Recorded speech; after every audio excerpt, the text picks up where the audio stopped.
The movie begins in a forest with a sinister appearance, where tall trees block most of the sunlight, except for a few rays that manage to enter.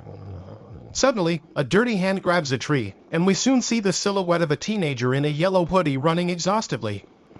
The figure looks extremely tired, as it collapses onto the ground after a few minutes of running, leaning on its knees and arms, while its fingers claw at the muddy ground around it as it gasps for air. In the next scene, we see a red bus driving down a lonely road surrounded by tall trees. Inside the bus, Nolan, a teenager with his gray hoodie up, has his headphones plugged in, looking out the window. As the bus moves forward, we notice a teenage girl sitting in an adjacent seat drawing in a sketchbook.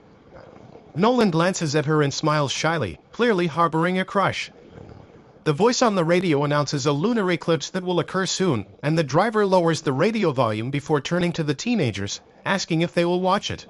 Carl, one of the teenage boys, declares that he has already seen something on YouTube, and Queenie, the girl next to him, says she will watch it with her dad. The two begin to argue for a moment before calming down.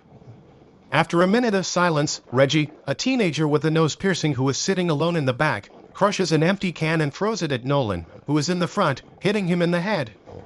When Nolan turns around, Reggie shows him the middle finger, and he retaliates before turning back to see Bess, his crush, smiling at him. The boys joke around for a minute, and after the commotion dies down, Joe asks Bess if she will watch the lunar eclipse. When she responds uncertainly, Carl laughs and nudges Queenie beside him while teasing Nolan and Bess. Queenie, annoyed, abruptly stands up to sit in the front, away from the two. The voice on the radio continues to speak about the lunar eclipse and how it will be one of the longest and most fascinating, while Reggie mocks Joe for driving slowly. The bus keeps driving and soon enters a dark road, with tall trees blocking the sunlight. In the middle of the road, there is a fallen tree, but instead of turning back, Joe puts the bus in reverse and turns onto a smaller path, a hidden shortcut among the trees. The bus continues down the path and soon emerges onto an open but desolate road, with no trees in life, and a thick fog hanging above. The teenagers look out the window, scared, as the fog obscures their view. As the bus slowly advances, they reach a small road with denser trees than before and are forced to stop again due to a dead deer in the middle of the road. Joe gets off the bus, warning the passengers to stay inside, and begins dragging the animal out of their way. The friends consider helping him before deciding it's not worth it. Joe drags the animal to the trees beside the road and stands up to wipe his palms before something makes him stop. The teenagers tease each other and joke on the bus while they wait for Joe to return. Carl starts telling a funny story to his friends, but he is soon interrupted by Joe coming back with a gun pointed at his head. The laughter stops abruptly and all the teenagers have the same terrified and confused expression as they see a worn-looking man enter right after the driver. He greets them threateningly, with the gun in his hand still pointed at Joe's temple, and orders everyone to sit down. Joe urges them to remain calm, assuring them that the man won't hurt them. The man with the gun does not seem impressed by this declaration and shoves Joe, ordering him to just sit and drive without saying anything, directing the order at the teenagers as well, and they all sit quietly, except for Reggie, who stubbornly maintains his posture for a moment before returning to his seat at the back of the bus. The armed man turns back to Joe in the driver's seat and orders him to drive while the doors close. Carl suddenly remembers something while watching the maniac in front. The scene shifts to a few days earlier when Carl was having lunch with his dad, Chris. He was telling the older man a story about how he helped save a girl from bullies at school, and we can see that his dad does not quite believe the story but allows him to tell it anyway. The story becomes more intense and absurd, but his dad maintains a false expression of surprise and admiration. When he tries to describe how he defeated the bullies, he accidentally spills ketchup on his dad's tablet. As Chris cleans up the mess, we see a news article displayed on the screen with the face of a convicted criminal standing out. Carl asks his dad about it, and Chris tells him about the serial killer who just escaped from prison. He explains that they are doing everything they can to find him because he is a lunatic who eats tongues and seems to have an obsession with teenagers. Chris teases Carl, telling him not to worry since he could handle the runaway criminal just like he did with the bullies at school. Back in the present, Carl's eyes widen as he recognizes the armed man as the escaped criminal. The day turns to dusk and the bus continues driving. Pedro orders everyone to throw their phones out of the window so that they can't call for help. They quickly comply, except for Reggie, who stares him down from his seat at the back. From the driver's seat, Joe calls Reggie's name and pleads with him to do what Pedro asks, But the dirty man silences him, laughing maliciously. Pedro strides determinedly toward Reggie at the back of the bus and presses the barrel of the gun against his head, assuring him that the gun is real. After letting a slew of curse words escape his mouth, Reggie finally concedes and hands over his phone to Pedro, who snatches it and complains about the teenagers being zombies. He demands they sit down and enjoy the ride while Joe continues driving. Joe keeps driving the bus as it gets darker around him. Outside, there are signs indicating that they are driving into an abandoned military zone. Nolan and Bessie talk to Carl ahead of them, their eyes telling him to knock the gun out of Pedro's hand, but the boy is too scared to do so and shakes his head. They look back at Reggie and watch the gun in Pedro's hand again, and this time it's Bessie's turn to shake her head in denial. At that exact moment, Pedro looks back, and the two quickly sit up straight. Pointing the gun at him, Pedro asks Nolan his name, to which the teenager reluctantly responds. Pedro comments that his name sounds like something from a comic book and then makes a statement about liking comics when he was a kid, but not in a very friendly way. He recounts that the first thing he stole was a pack of cigarettes and comic books, showing how obsessed he was. The bus remains quiet after that, and they slowly continue driving until they reach a tunnel with bright lights, where they soon enter. Then the engine fails and the bus inexplicably breaks down. Joe curses loudly and Pedro stands up, demanding to know what happened. As Joe tries to explain, the barrel is pressed against his head again, and his captor orders him to fix it. The shaken driver turns the key in the ignition several times, but the engine won't start. Pedro becomes irritated and turns to grab Queenie, who is sitting just behind him. The girl squirms and begs not to be hurt, but Pedro presses against her temple and orders Joe to fix the engine if he wants to save her. Joe pleads with him to remain calm, but Pedro just shouts for him to get out of the bus and fix the engine. He warns Joe not to try anything funny and extends the warning to the teenagers behind him before shoving Queenie out of the bus behind Joe. Going to the side of the bus, with Pedro and Queenie on his tail, Joe opens a compartment under the bus and begins looking with a flashlight.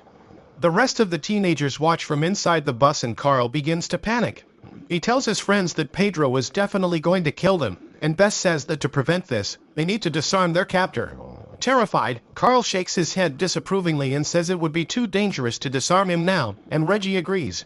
Joe doesn't seem to figure out what the problem is with the bus and judges that it's an engine issue, something he can't fix. Suddenly, the lights go out and the entire tunnel is dark, with the only visible lights coming from inside the bus. Pedro points the gun at Joe, uncertain, while everyone is terrified by the sudden power outage. While they all glance around, a strange noise can be heard coming from the darkness ahead, and they all stop to listen closely. Joe points the flashlight into the darkness, but they can't make out anything. He leans forward and Pedro prods him in the back with the gun, before telling him to check what's hiding up ahead. Cowardly, he offers to stay with the teenagers and makes Joe walk into the darkness, armed only with a flashlight for aid. Joe slowly advances into the darkest part of the tunnel, from where the noise came. Pedro shoves Queenie back into the bus and everyone watches Joe through the glass. Joe continues into the darkness and soon a low growl is heard as a huge hooded figure rises. The teenagers behind him begin to panic and scream, while Joe's eyes widen similarly, whimpering. He starts to shake in fear before letting out a scream as the creature grabs him by the chest. The passengers begin to scream and panic even more and Pedro yells, trying to keep everyone quiet. As they run toward the back of the bus, he orders them to sit down and be quiet, which they do with extreme difficulty, trying to think of a solution. He reaches for the steering wheel and realizes the key isn't in the ignition. Irritated, he lets out a series of curse words before rushing at Carl.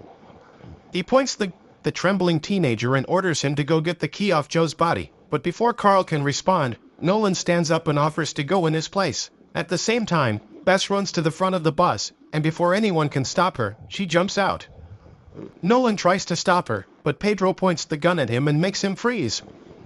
Bess slowly and carefully advances toward Joe, while the others in the bus hold their breath. When she reaches what's left of Joe, she crouches trembling to put her hand in his pocket to get the key. She looks at his face and starts to cry, but then a more distant sound in the darkness distracts her, so she grabs the flashlight and turns it on. A sudden movement startles her, and she rushes back into the bus. Pedro takes her key and orders Reggie to start the engine, while Nolan asks about Joe, and with a negative shake of her head, she says he's no longer alive. Reggie tries to start the bus, but the engine won't turn over. Pedro begins to grow impatient and threatens to shoot the others if Reggie doesn't turn on the bus immediately. He threatens to start with Queenie, whom he calls Four Eyes. Upset by the insult, Reggie stands up threateningly and tells Pedro to stop referring to Queenie that way, and for a moment the armed man is distracted. Nolan sees his chance and quickly shoves Pedro, allowing Reggie to grab his gun. With the roles reversed, Pedro steps back for a moment while Reggie points the gun at him, but in an attempt to provoke him, Pedro starts calling Reggie names and tells the boy that he won't pull the trigger because he lacks courage. Something hits the bus and the teenagers get distracted for a moment, allowing Pedro to regain the gun, but this time he points it upwards while the teenagers begin to whimper and become afraid. Pedro jumps out of the bus and starts yelling for the creature to come out of the darkness. Soon his plea is answered, and upon seeing the monster, he freezes in disbelief and smiles shyly. A loud crash from outside surprises the friends, and they cluster in the aisle as they hear the sounds. Gunshots echo, causing the girls to scream and the boys to curse. All panic ensues, and Reggie worsens things by turning to Carl and insulting him. Nolan tries to calm him down, but he tries to fight too, so the girls intervene. The fight is interrupted when a bizarre roar happens just outside the window, and upon seeing the creature holding Pedro's dead body in its hand, they begin to scream and huddle down between the seats. The creature growls and grunts, and the friends realize that the monster's hands have enormous claws that are embedded in the head of the miserable man. After it seems to fall out of reach, they try to figure out how to stay alive, and Reggie, annoyed, goes to sit in his usual seat at the back of the bus. The radio turns on, but they can't understand what the other person is saying, and while they try to listen, Reggie has a vertigo attack at the back of the bus. He stands up and turns to the back window, pressing his hands and face against it hypnotically before falling back into his seat. In the next scene, the teams can hear the familiar crunching noise indicating the creature's arrival. They huddle together and turn toward the sound, starting to scream as the bus begins to shake. We see the long clawed fingers of the creature opening the front door and entering, while their screams intensify. They run toward the other door, and Reggie tries to force it open. Bess grabs the flashlight and points it toward the creature. This seems to have an effect on it, so they hold it off for a while before the door finally opens and they escape. Bess leads the way toward a door she saw earlier in the tunnel and they find themselves in a bunker. After walking for some time, they find a room and decide to stay there after Nolan inspects it. On a nearby wall, Nolan and Bess find a drawing that seems to be the floor plan of a military fortress. They decide that they need to find the control tower to turn on the lights, but Reggie thinks they won't find it. They start talking about Joe, and Reggie tells the others that Joe knew his dad. Here we discover that Reggie's dad is in prison. Reggie sadly adds that his dad is innocent and is only serving time because he was framed. Nolan takes the map from the wall and leads the friends, pointing to the control room, and Bess offers to go with him. Nolan is pleasantly surprised, and Reggie wishes them good luck before the two go find the control tower. On the way, they have a good conversation. Nolan takes the opportunity to compliment her on her drawings. He tells her about his mom who used to paint and how his favorite painting is of a blue sea by the ocean. Back in the safe room, Carl makes drum noises and gestures as he lists everything he wants to eat between the beats. Reggie silences him, but he doesn't hear and they end up getting into a silly fight, when Queenie interrupts the two, saying she needs to empty her bladder, and the boys vote for Reggie to accompany her, allowing Carl to keep making noise. While looking for the control tower, Nolan and Bess come across a huge machine that turns out to be a giant spotlight. And Bess comments that the plan obviously didn't work, while pointing her flaming torch toward an inner cave where a dead body lies. Reggie and Queenie walk a bit, but before she chooses a place to urinate. Queenie tells Reggie to turn around and move away from her before she squats down to do what she needs. While busy, Reggie tells her that she looks cute when she's angry, and that he plans to make her angry more often, expecting a response, but getting none. Reggie calls for her, unsure if he should turn around. He eventually decides yes and realizes that she has disappeared. Scared, he races back to the safe room to call for Carl. On the other hand, Nolan and Bess continue looking around, and eventually, Bess calls for her friend with good news. They found the main panel. Reggie and Carl keep running and yelling for Queenie, and Reggie repeatedly blames her. They eventually find her in a dark hallway, screaming underneath the creature that seems to be feeding on her. Reggie, bravely, runs to her and tries to scare the monster with the lit torch in his hand, enough for Carl to get Queenie to safety. The creature knocks the flashlight from Reggie's hand into a puddle on the ground, extinguishing the fire. Meanwhile, Nolan struggles to flip the switch, so Bess helps him. Carl manages to take Queenie to a safer place, and when they catch their breath, she remembers Reggie. They go back for their friend, and Carl calls for Reggie, who is in trouble, with the creature above him, and something is dripping from the monster's mouth onto Reggie's chin, and it appears to be blood. Fortunately, before the worst happens, Bess and Nolan finally manage to move the large switch, turning on all the lights of the dark hallways. The creature screams and pulls away from the boy, disappearing from sight. Carl smiles with relief as he realizes that his friends found the generator in time. Back in the control room, Nolan and Bess find a small staircase leading down. They are led into a cave covered with newspapers and pictures of the creature that killed Joe. The two also find books and diaries that say someone was obsessed with the creature. Nolan finds a Polaroid of a little girl and starts piecing together the whole story. They hurry back to tell their friends and stop abruptly in a hallway. A shadow can be seen approaching in a nearby corner, and they wait with bated breath to see whose shadow it is. Fortunately, it's Reggie and the others, so Nolan lets out a sigh of relief along with Bess. They notice that Queenie is hurt and rush to her. Carl starts babbling about what happened, but no one can understand what he's saying, so Nolan calms him down while Bess examines Queenie's injury. There is a deep bloody cut on her, and Reggie announces that it's his fault for leaving her alone. He also tries to get them to leave, but Bess explains that they can't. The group goes to the control tower where they observe the body of a rather worn-out man named Julius. Nolan leads them to an underground room and tells them all about the man. He explains how the man became obsessed with the creature, which he calls the Night Nomad, after it took his sister. He reads to them from Julius's diary, and we see the words taking shape. In the next scene, Julius, a little boy in a yellow hoodie, is walking through the forest with his sister, pretending they are on an adventure. As Nolan reads the story, we see Julius trying to read a map, not paying attention to his sister walking toward the entrance of the tunnel ahead of him. The little girl sees something in front of her and freezes in her place. Julius finally notices, but it's too late, as a terrifying scream echoes from the tunnel. With panic rising in his chest, Julius takes steps back, keeping his eyes fixed on the tunnel and on what's inside. Another scream is heard from the tunnel, and this time, from the creature, making him turn and run as fast as he can. Exhausted, he falls to his knees and cries. Later, we see Julius in a police car, looking at his sister's book. The scene changes and we see a 50-year-old man hunting the book to his chest. It's Julius, now old, who even decades later cannot get the incident out of his head. He enters the tunnel to find the creature that killed his sister, with a frightened but determined look. Sometime later, we see him surrounded by candles, drawing the plans for a machine he intends to use against the flesh-eating creature. In the next scene, we see him building his project, and while reminiscing about his plans, he draws more inspiration by looking at a photo of his sister. Back in the present, the friends reflect on the story of a desperate man who risked his life to end the creature. They jot down the theories they have and that the creature is like a parasite that won't stop looking for Queenie until it finishes. We see how Julius finds his end in his underground room after his radio catches the creature's attention. The teenagers devise a plan and decide to stay and finish what Julius started, but Queenie doesn't want anyone to get hurt because of her. She voices her complaints and her friends assure her that no one will be left behind. They share a group hug for a moment before they start working. They test old equipment, outline game plans, work together to get the light machine running, and finally formulate a plan to capture the Night Nomad. They take Queenie to a safe place, set the plan in motion by luring the creature into the safe room with their bloodied clothes. The plan seems to be working until Bess cannot flip the switch by herself. Things spiral out of control, with the light not working and Reggie's button doing nothing when he presses it. Nolan nearly gets caught by the Night Nomad, but Bess saves him by causing a distraction. The creature goes after him instead and almost finds her hiding with Queenie behind a door, but a distant crash distracts it.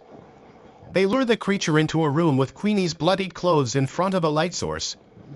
She grabs the clothes as they hoped, and then they quickly turn on the light, blinding it momentarily. Carl bravely stabs it, buying time for the girls to run. Queenie and Bess manage to escape the tunnel alive and breathe a sigh of relief. They look back and see the creature screaming at them, but unable to leave the darkness of the tunnel. In the distance, the boys run toward them with torches lit, cornering the creature.